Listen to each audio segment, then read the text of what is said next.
Let's begin with the big political fight that's broken out over the Pfizer vaccine between Congress and a Modi minister. Jairam Ramesh has now responded to Minister Rajiv Chandrasekhar, who lashed out at the Congress saying that they were trying to push for foreign vaccines. Remember, the Modi minister had accused Congress of pushing Pfizer. Jairam Ramesh has hit out, completely rubbishing and dismissing it. He's also called Minister Rajiv Chandrasekhar a liar.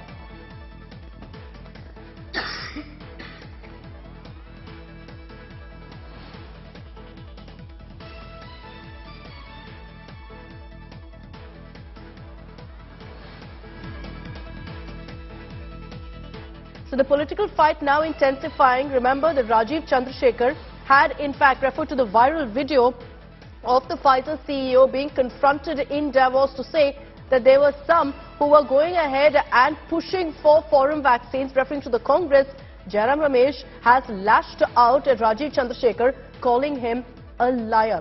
Sneha Murdani is joining us with more details on this. Sneha, Jairam Ramesh now taking offence to what Rajiv Chandrasekhar has alleged.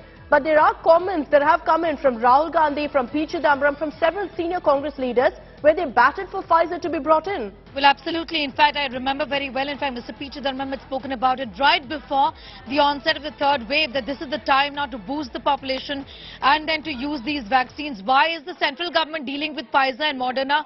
Why aren't state governments being allowed to deal with these foreign giants and big pharma? Now, that was something that was done. Also, for those who are wondering why this dangal has started, remember Congress and several Congress-ruled states, for example, in Chhattisgarh, if you recall, Akshita refused to use Covaxin, which is India's homegrown vaccine, and raised questions on the efficacy and safety of India's own vaccines. And that's the reason why these questions are being asked of the BJP, of the Congress today by the BJP. Also, I want to tell you that as far as the tweet is concerned, 2 points are made there that, that they tried to arm twist the government of India to bring these vaccines to India. I'm referring to Pfizer and BioNTech's vaccine and Moderna vaccine. The government of India actually left no stone unturned to have a conversation with both of these companies. And I can say for sure that the kind of clauses that they wanted India to implement were pretty impossible. Some Latin American countries were forced to succumb. For example, indemnity, also having sovereign assets as collateral. That was unimaginable. That is something that Pfizer wanted of the government of India, and that's the reason why the talks never succeeded. These were conditions that Pfizer was putting out, plus the cost of the vaccine. It wouldn't have been available to a majority of the population.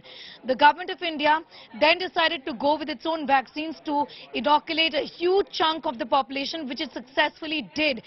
Today, when the Congress says that this vaccine was not brought to India, or if there's any kind of criticism, the fact is that the government of India at that point in time tried, but it wouldn't agree to these clauses. Also, there was a fair amount of pressure from the opposition even at that point in time to bring in these vaccines, particularly before the third wave of the pandemic, I recall, because around that time is when this vaccine was also approved in the US for children above the age of, below the age of 12. And that's when the pressure increased, because there was a lot of speculation, if you recall, that the third wave is actually going to hit children the hardest. That thankfully never really happened, but there was a lot of speculation and political pressure on the government of India even at that point in time. Not just political pressure, domestic pressure, as we know.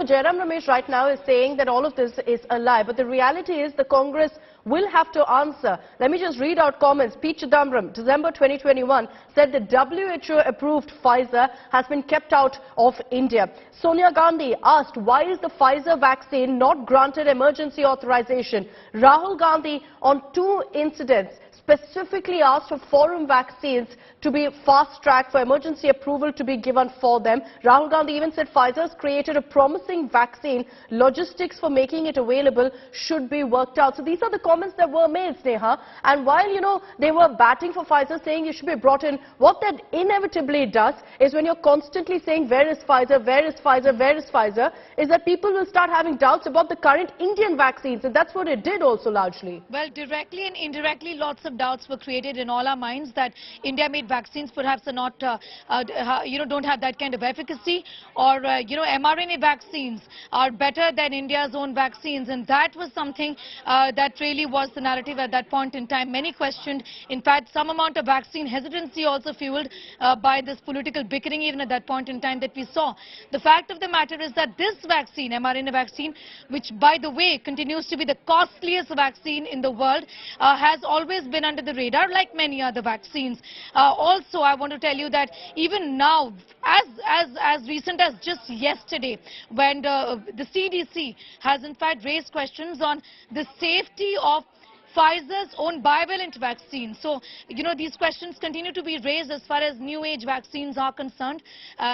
This is something that these are questions that Pfizer, of course, has to answer. But back home, like you said, it's playing out in a way with Congress now saying that, we never really asked these questions of the government. The fact is that not just the Congress, I recall, even the Aam Aadmi Party had asked these questions of the government about refusal to bring these vaccines to India.